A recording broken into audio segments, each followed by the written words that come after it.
Bienvenue dans le 19-20 de Franche-Comté. À la une, le Parlement européen réclame plus de 77 000 € à Sophie Montel. Elle est mise en cause dans l'affaire des emplois fictifs d'assistants parlementaires. L'élue frontiste franc-comtoise se défend de toute fraude. Le Haut-Doubs manque d'eau. La situation est très préoccupante. Les communes surveillent de près la consommation des habitants car la pénurie pourrait durer jusqu'au printemps. Des nœuds papillons sur les bancs de l'école, c'est tous les jeudis au lycée professionnel de Vesoul. Les élèves doivent être correctement habillés, une initiation comme une autre au monde du travail. Dans l'édition nationale, le lancement aujourd'hui du compte personnel d'activité. Il réunit vos droits en matière de formation tout au long de votre vie professionnelle. Le gouvernement évoque une réforme sociale majeure. Puis gagner du temps pendant les soldes grâce à la machine à calculer vos mensurations en fonction des marques. C'est judicieux et pratique et c'est dans le journal de 19h30. Sophie Montel dans le viseur du Parlement européen. C'est une information France 3, Franche-Comté. L'Assemblée lui réclame plus de 77 000 €. L'élue également conseillère de Bourgogne-Franche-Comté est poursuivie dans l'affaire des emplois fictifs des assistants parlementaires du Front National. Les précisions de Jérémy Chevreuil et de Nicole. Elle affiche au conseil régional sa bonhomie et pourtant Sophie Montel pourrait rire jaune. Car la présidente du groupe FN en Bourgogne-Franche-Comté a bien des ennuis dans l'exercice de son autre mandat, celui de députée européenne. Le Parlement de Strasbourg l'accuse d'avoir déclaré à temps plein un assistant parlementaire qui ne le serait pas. L'Europe veut donc récupérer son argent, une procédure sur laquelle Sophie Montel préfère visiblement rester discrète. Le Parlement européen a pris des sanctions financières contre vous. Vous voulez pas réagir au fait qu'il vous demande 70 000 €? Non, pas du tout. Ça n'a aucune espèce d'intérêt. Je suis dans mon bon droit et je ferai valoir mon bon droit. Mais ça veut dire que vous n'avez pas été capable de leur prouver que votre assistant parlementaire travaillait à plein temps pour l'Union européenne? Il y a un recours, il y a une procédure judiciaire qui est en cours. Donc, écoutez, vous suivrez ça, vous verrez. C'est une décision totalement arbitraire de la part du Parlement européen. Ils vont le payer. L'affaire remonte au printemps 2015, quand le Parlement européen s'aperçoit que plusieurs personnes déclarées comme assistants parlementaires et rémunérées comme telles sur des fonds européens apparaissent dans l'organigramme du Front National. Pour Sophie Montel, il s'agit de Kevin Pfeffer, à la fois assistant parlementaire et chargé de mission au Front National. Aujourd'hui élu régional dans le Grand Est, secrétaire départemental du FN en Moselle, Kevin Pfeffer n'a pas souhaité répondre à nos questions. C'est un proche de Florian Philippot, le numéro 2 du parti. Les 77 200 € demandés par le Parlement européen à Sophie Montel correspondent à son salaire. On ne peut pas être payé par le Parlement européen et travailler pour un parti. Après 1 an et demi d'enquête, le Parlement européen a commencé au mois d'octobre à ponctionner le salaire de Sophie Montel pour récupérer ce qu'il considère être son dû. Mais l'affaire prend aussi une tournure judiciaire en France. Le 15 décembre, le parquet de Paris a saisi les juges d'instruction du pôle financier. Une information judiciaire est ouverte pour escroquerie en bande organisée, abus de confiance et travail dissimulé. Voilà, c'est à suivre. La Bourgogne-Franche-Comté a voté son budget aujourd'hui, 1,5 milliard € pour 2017. Les agents de la nouvelle région ont profité de cette session pour manifester. Ils redoutent d'être les grands perdants de la fusion. Marilyn Barat, Damien Rabessène et Samuel Verrier.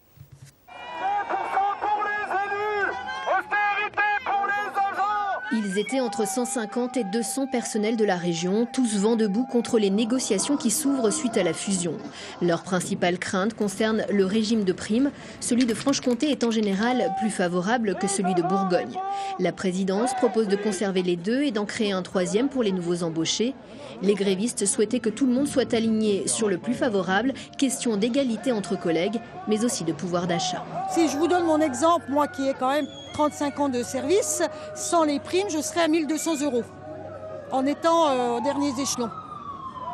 Certains sont en dessous du SMIC quand ils commencent. Les élus sont augmentés de 20%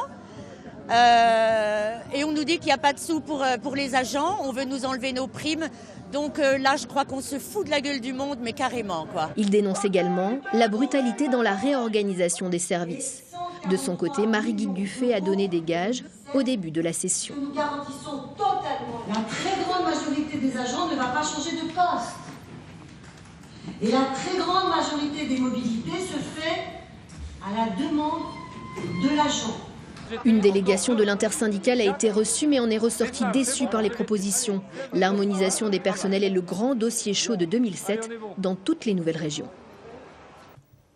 Oui, elle a bien participé au démontage de la ferme des 1000 vaches en 2014. Dominique Henry, condamnée pour ces faits, n'entend pas pour autant donner son ADN. Elle a comparu au tribunal de Montbéliard cet après-midi pour avoir refusé ce prélèvement. Et ses soutiens sont venus nombreux. Maxime Menevaux, Frédéric Buridan. Dans ce centre socio-culturel, ils sont des dizaines à venir soutenir Dominique Henry. Des militants de la Confédération paysanne ou de la CGT, mais aussi l'emblématique Charles Piaget, qui défendit naguère l'élite de Besançon. Pour tous, Dominique Henry est un symbole. Par 2 fois, elle a refusé que son ADN soit prélevé par les gendarmes. Une position de principe qu'elle revendique. Le fichage des militants, c'est scandaleux, parce qu'on n'a rien à faire avec des criminels et des délinquants. Je ne suis pas contre le fichier des empreintes génétiques pour les criminels et les délinquants, mais le fichage des militants, je ne comprends pas qu'il ait lieu, sauf pour ficher ces gens et nous ficher et nous empêcher d'agir. Résistants, pas délinquants! Résistants, pas délinquants! À 14h, c'est un cortège de plus de 200 personnes qui s'approche de la cité judiciaire, bien déterminé à faire innocenter l'agricultrice du Haut-Doubs. Si elle est là aujourd'hui, c'est qu'elle a été impliquée dans le démontage de la salle de traite de la ferme-usine des 1000 vaches, qu'elle a été jugée pour ça, qu'elle a été certes condamnée, mais aussi reconnue comme étant une lanceuse d'alerte, qui a alerté l'opinion publique sur un danger grave et imminent, qui est l'industrialisation de l'agriculture et la standardisation de l'alimentation. À la barre, la procureure rappelle que se soustraire au prélèvement biologique est une infraction et réclame 1 000 € d'amende. La défense, elle, met en avant une atteinte à la vie privée et plaide la relaxe. Donner un bout de son ADN pour un fichier qui est assez obscur quand même pour les citoyens, même pour les juristes, c'est une atteinte à sa vie privée parce qu'on sait que dans cet ADN, il y a plein de choses par rapport à son intimité. Et je crois que c'est la principale raison pour laquelle les militants syndicaux refusent d'une manière générale les prélèvements ADN. Le tribunal s'est donné 1 semaine pour trancher. Dominique Henry sera fixé sur son sort le 19 janvier prochain. La Franche-Comté, comme la moitié nord de la France, est placée en vigilance orange à partir de ce soir. La première tempête hivernale arrive avec un duo de vents violents et de chutes de neige. Des vents de plus de 100 km/h sont attendus. Et puis, conséquence dans le territoire de Belfort et en Haute-Saône, près des Vosges, les transports scolaires ne circuleront pas demain. Vous retrouvez la liste de toutes les communes concernées sur notre site internet. La neige n'empêche pas en tout cas la sécheresse. Le Haut-Doubs manque cruellement d'eau. Dans le secteur de Morteau, la consommation est surveillée de très près. Les habitants sont appelés à la plus grande vigilance car la situation est très préoccupante. Stéphanie Bourgeot, Laurent Brecard. On nous avait donné le tuyau un peu plus tôt dans la journée. Le Haut-Doubs est à sec. André en est la preuve. Chaque jour ou presque, il vient faire le plein dans la vallée. J'ai besoin d'à peu près 5000 litres par jour. Un petit peu pour moi, beaucoup pour mes bêtes. Pourquoi vous n'avez plus d'eau? Non, j'ai plus d'eau depuis 1 mois. Pourquoi? Parce que la source ne donne plus, parce qu'il ne pleut pas, la citerne est vide. À cette saison, j'ai jamais vécu ça. Et même si André n'y comprend goutte, il faut reconnaître, la situation est tendue pour tout le monde à Morteau et dans les environs. Les puits, sources, forages sont à la moitié de leur production habituelle. Les circuits de secours ont déjà été activés et les consignes données aux riverains. Si en été on ne remplit pas sa piscine, en hiver on surveille son compteur. Nous sommes à la recherche de toute économie et nous demandons donc aux particuliers d'être très vigilants, notamment suite aux vagues de froid déjà passées et celles à venir, où les installations privées ont pu subir des dommages à cause du gel. Donc il faut aussi éviter le gaspillage d'eau en modérant sa consommation d'eau potable. Mais la bonne volonté ne réchauffe pas le climat, hélas, et le gros coup de gel annoncé devrait rendre les sols encore plus imperméables au peu de précipitations annoncées. Aussi, pour assurer sa mission de service public, le distributeur n'hésitera pas, dit-il, à se mouiller. Si la tendance devait s'aggraver, première action, donc on mettrait en place des tournées pour les agriculteurs pour leurs citernes dès la semaine prochaine. Et puis après, le temps d'obtenir les autorisations, de faire les analyses et de mettre en place les installations, on pourrait, sur une quinzaine de jours, envisager de traiter l'eau du Doubs en complément, en appoint des ressources existantes. Pour les habitants cette fois. Et cette fois-ci, ça servirait en fait pour bien sûr l'ensemble de la population. En attendant la tournée générale, c'est André qui régale ses 80 vaches. 1 heure par voyage et ce, quel que soit le temps. Une source d'inquiétude qu'il verrait bien se tarir sans aucun regret, celle-là. Portrait croisé ce soir de 2 réfugiés, l'un à 14 ans, l'autre 38. Pour effacer la nostalgie de leur pays d'origine, ils continuent à vivre leur passion. Une façon aussi de s'intégrer à leur région d'adoption. Sofiane Aïssaoui, Jean-Stéphane Maurice et Abousso. Glissade jetée, pas debout. Ils sont originaires d'Albanie et de Syrie. Orgues et Farzan, 2 réfugiés passionnés, 2 réfugiés que la France a adoptés. Farzan a appris à encaisser les coups. Ici dans le club, on connaît bien l'histoire de ce Kurde originaire de Syrie. Quand je fais du taekwondo, j'oublie la guerre, les morts et les amis qui sont restés en Syrie. Ici en France, c'est comme si je m'étais trouvé une 2e famille, grâce au taekwondo. Pour arriver ici, il y a plus d'1 an, Farzan a traversé la Méditerranée dans un bateau de fortune. Une traversée pendant laquelle il verra des hommes et des enfants mourir devant ses yeux. Quand on a une personne en face de soi qui l'a vécu et qui le raconte, là, c'est pas tout à fait pareil. La dimension, ça prend une dimension beaucoup plus humaine, donc voilà, c'est pas pareil, quoi. Mais aujourd'hui, Farzan peut enfin souffler. La France a décidé d'ouvrir ses bras à ce passionné de taekwondo. Depuis peu, il vient d'obtenir le statut de réfugié. Le taekwondoïste ceinture noire pourra donc peut-être un jour porter les couleurs de la France.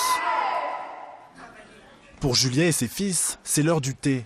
Un moment qu'on avait presque oublié dans la famille Ouika. 2 semaines qu'ils sont enfin installés. Avant ça, la galère a duré pendant 3 ans. Mais pas question pour le jeune Orgues de lâcher sa passion. Depuis tout petit, il s'adonne à la danse classique. En France, c'est comme ça qu'Orgues a pu commencer à s'intégrer à plus de 1000 km de son Albanie d'origine. Ça m'a aidé à connaître des gens, à apprendre mieux le français parce que je parlais français avec les profs peu à peu. En apprenant, c'est ça qui m'a aidé, quoi. C'est en lui cherchant une école de danse en France que la maman a fait les rencontres qui les ont aidés. Le pastoral des immigrants nous a aidés par rapport à la démarche administrative pour l'hébergement et tout ça. Parce qu'avant de ça, on était débuté par la préfecture. Le jeune garçon n'est pas des plus bavards dans la vie, préférant le langage des pas à celui des mots. 8, dégagez devant. Au conservatoire de Besançon, on l'a d'abord connu pour ses arabesques et ses entrechats. Orgues parlait à peine le français à son arrivée. Mais ici, il a trouvé du soutien dans les moments compliqués. Des entrechats 4 pour tout le monde. Pour lui, il ne comprenait pas ou il n'arrivait pas à accepter qu'on puisse continuer à travailler, à progresser, si de toute façon, du jour au lendemain, il était renvoyé chez lui. Donc ça, il le vivait très mal. D'où une baisse de motivation, en fin de compte. Non pas parce qu'il n'aimait plus la danse ou il n'aimait pas venir à la danse, c'est pas ça. C'est qu'il était découragé, on le sentait découragé. Avec son nouveau statut de réfugié, Orgues se relève. Dans la danse, il trouve une échappatoire. Je suis dans mon monde, je suis libre, quoi. Je suis tranquille, je pense à rien, quoi. Je danse. Danser pour oublier et repartir du bon pied, ici en France. Bien, souffle, respire. Le biathlon en relais sourit aux Françaises et aux Francs-Comtoises. Les Bleus terminent à la 2e place derrière l'Allemagne ce jeudi à Ruhpolding. Un coup de chapeau au quatuor composé d'Anaïs Bescon, Célia Aymonier, d'Anaïs Chevalier et de Justine Breza. À suivre dans ce journal, la fin des sacs plastiques chez les primeurs avec de nouvelles matières et de nouveaux modes de consommation. La fin des jeans troués, les jeudis au lycée professionnel de Vesoul. Et puis du chocolat blanc et de l'absinthe, de quoi vous donner envie de regarder le dernier épisode de notre feuilleton de la semaine. Les choux, les oranges, oui, mais pas dans un sac plastique. La matière est bannie des étals des primeurs depuis le 1er janvier. Les professionnels doivent emballer bio. Certains font même un peu de pédagogie devant les salades. Exemple à Morteau, chez la meilleure ouvrière de France. Catherine Schulbaum, Laurent Brocard. Depuis le 1er janvier, on n'a plus le droit d'utiliser le sac plastique.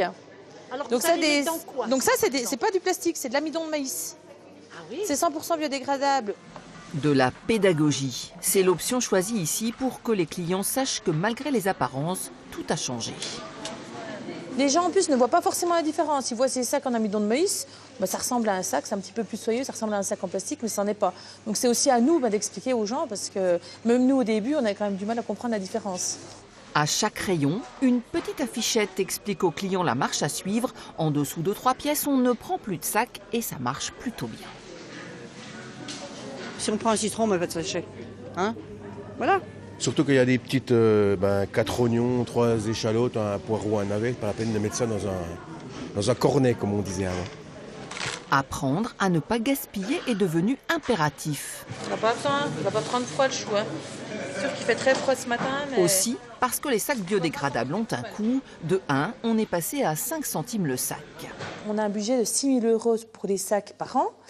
En sachant que ça coûte 4 fois plus cher, vous aurez vite calculé que ça fait beaucoup d'argent pour une structure comme la nôtre. Donc voilà, l'idée c'est de responsabiliser chacun.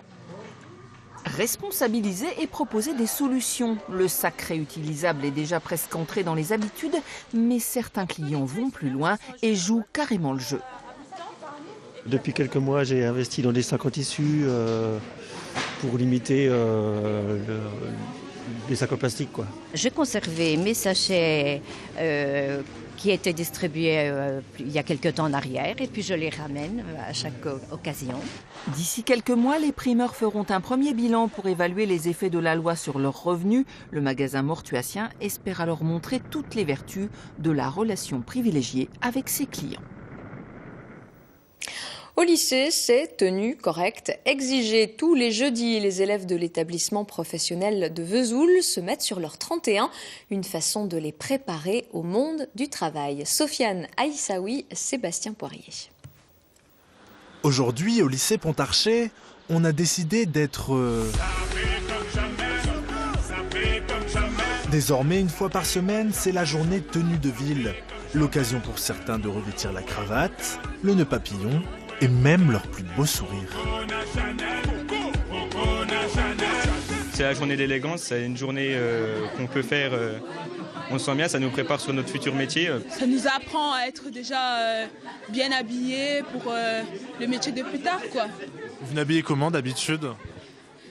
En jean. Au départ, ils sont un peu guindés, effectivement. Simplement, on leur demande de ne pas se déguiser, de faire un effort, mais d'être à l'aise malgré tout dans leur tenue. Tous les élèves sont susceptibles d'avoir une tenue en rapport avec leur futur métier et notamment avec le contact avec le public, que ce soit des clients ou des usagers. Car le monde du travail, c'est bien ce qui attend les quelques 500 élèves de ce lycée professionnel. Se préparer à son futur métier, c'est une question de savoir-faire et de savoir-être. C'est donner une connotation professionnelle à notre lycée. C'est lui permettre de s'identifier, permettre à nos élèves, lorsqu'ils vont en stage, d'être habitués à porter une tenue de ville et d'être fiers d'être des lycéens professionnels en devenir pour leur futur métier. En attendant, la concentration reste de rigueur en salle de classe, qu'on soit avec ou sans nœud papillon. Et tenue de hip-hop exigée à Morteau pour le festival dédié à cette danse qui débute ce soir pour sa 13e édition. Au programme ce jeudi, 3 duos intitulés Reconstitution de la compagnie Alexandra Nposé. C'est à 20h30 au Théâtre de Morteau. 2 autres soirées sont au programme. Un festival de saveurs pour terminer notre feuilleton sur l'absinthe. L'alcool, même quand il était interdit, a toujours été un ingrédient des cuisiniers. C'est à savourer avec Lucie Thierry et Cédric Le Poitvin. Sulfureuse, transgressive, légendaire. Longtemps interdite, l'absinthe rejaillit sur le bassin du Haut-Doubs et sa capitale Pontarlier. Grâce à l'installation récente de nouveaux distillateurs, la fée verte fait son grand retour. Ça montre que l'absinthe n'a pas fini de faire parler d'elle. Aujourd'hui, Arnaud le distillateur a rendez-vous avec un chocolatier. Il quitte son village d'Arçon avec 3 bouteilles d'absinthe de sa production. Salut Jacques. Salut Arnaud. Oula, on va faire tout ça, tu crois? Je sais pas, peut-être pas aujourd'hui. Pas aujourd'hui, mais on va Les 2 hommes vont associer leur savoir-faire. Pour la première fois, la puissante absinthe d'Arnaud va se mêler à la douceur du chocolat de Jacques. Moi, j'ai l'impression d'avoir une petite pierre dans l'édifice des produits régionaux. C'est peut-être prétentieux de dire ça, mais quand même, hein, avec Arnaud, vous l'avez compris, qui est passionné aussi, c'est super de participer au renouveau de cette absinthe. Première étape, Jacques réalise le sirop. Il mélange le sucre au glucose avant d'ajouter l'absinthe. 10 centilitres suffisent. Le tout est ensuite porté à 40 degrés. Qui a tellement fait parler d'elle, mon Dieu, il y a déjà un siècle. Ouais. Jacques Schebert est bien connu des Pontisaliens. Sa marque de fabrique depuis 20 ans, les boules au pont et à l'absinthe. Le chocolatier réussit cette alchimie entre le fondant du chocolat blanc et l'amertume de l'absinthe. C'est une belle rencontre. C'est une belle rencontre, ouais. En tout cas, entre le chocolat et l'absinthe ou oui. Ah ben, on va compléter le truc entre nous deux aussi. Ouais. Hein?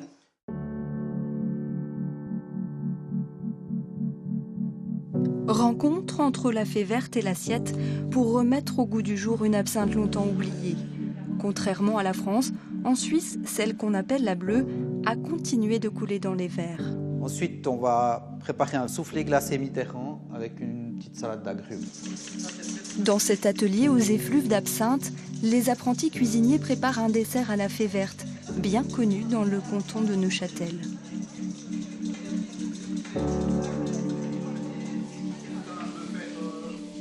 Moi, je connais l'absinthe depuis que je suis toute petite. Même quand c'était interdit, on en avait toujours à la maison. C'est vrai qu'on ne l'utilise pas énormément en cuisine, mais le soufflé Mitterrand, on connaît parce que voilà, c'est un peu l'histoire du terroir. Donc là, on va les glisser au congélateur. Ce dessert fut servi en 1983 à François Mitterrand en visite en Suisse. À l'époque, cela avait suscité un tollé politique. C'était plutôt audacieux de la part du restaurateur de faire un soufflé avec un alcool interdit. Mais malgré tout, c'était quand même, ça faisait partie du patrimoine de notre canton, de cette image clandestine de l'absinthe, de tout ce qui se passait ici au Val de Travers. Et on s'imagine que c'est un élément déclencheur de la légalisation de l'absinthe. La Maison de l'Absinthe propose chaque semaine ses cours de cuisine. Au menu du jour, gambas flambées à l'absinthe, puis filet de bœuf au beurre absinthe. Toute une déclinaison à la fée verte pour promouvoir ce produit. Préparer l'avenir passe aussi par l'exploration du passé. À l'étage, un musée raconte un siècle d'histoire et revient sur les origines de l'absinthe.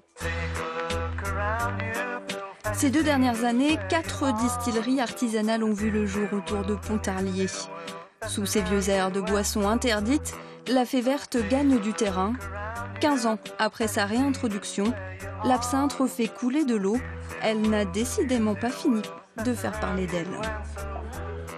Demain, c'est Jean-Christophe Galeazzi qui sera aux commandes de l'info régionale. Je souhaite de passer une très très belle soirée. Retrouvez toute votre actualité régionale sur l'application France 3 Régions.